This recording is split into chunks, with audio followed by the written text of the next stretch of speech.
I'm Travis Hill of the Ohsweken Demons in the Canadian Lacrosse League, better known as CLax.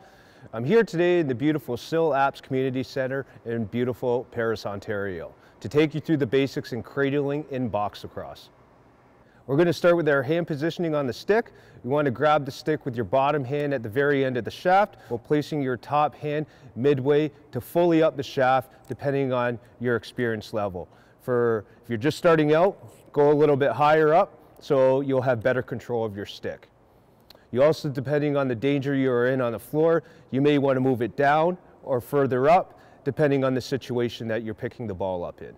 When cradling in a stationary position, for the purpose of practicing the technique, you will want to have your feet shoulder width apart, toes pointed straight ahead. When cradling on the run, you will have your feet, just like running, pointed in the direction that you're traveling in. Even though it's mainly an upper body motion, your feet, practicing with your feet in this position will give you better control of your stick. When practicing the cradle technique, you're first going to want to try the basic cradle. Put your hand at the bottom, one directly to, or right near the top of the head, and the top of the hand, this top hand is going to be doing most of the work. The bottom hand is basically just along for the ride. Make sure you keep your wrists, fingers all loose when you're cradling, so that you're not stiff running up and down the floor. So make sure that your fingers are loose, your wrist is loose, and your arm is doing kind of a curl movement, similar to, if anybody works out, like an arm curl. So make sure your hands are loose, wrist is loose, and you do an arm curl with your stick. And keep in mind, the bottom hand is just along for the ride. Now, another type of cradle you're going to see is the one-arm cradle. You see this more prominent in the field lacrosse game, but you do start to see it in box lacrosse in certain situations. So if you're transitioning the ball up the floor, this is where you see a lot of players doing the one-arm cradle up the floor, which is similar to the way that you see it in field lacrosse. So you have your hand closer to the head of your stick, and basically, much like how you do your basic cradle, you're going to want your fingers, your hand, and your wrists loose, moving up, cradling the ball, just like this motion.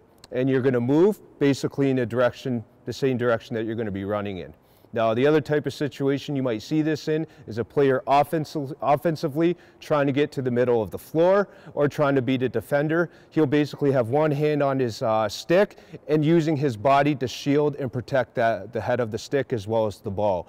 And he'll remain in this position until he defeats his defender, or in some cases he may go back to the basic cradle to try to get a shot off. Very difficult to shoot a ball with one hand, but the more skill you develop, you may become the next John Grant and be able to score one-handed goals.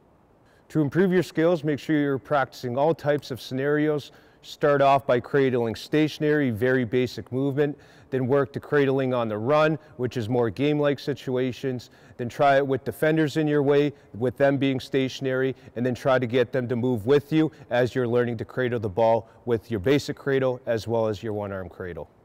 Thank you for taking the time with us today at CLax. Be sure to check out the website, CanadianLacrosse.com, or follow us on Facebook and Twitter for all your videos, standings, league, and product information. But make sure you check out the Ohsweken Demons website.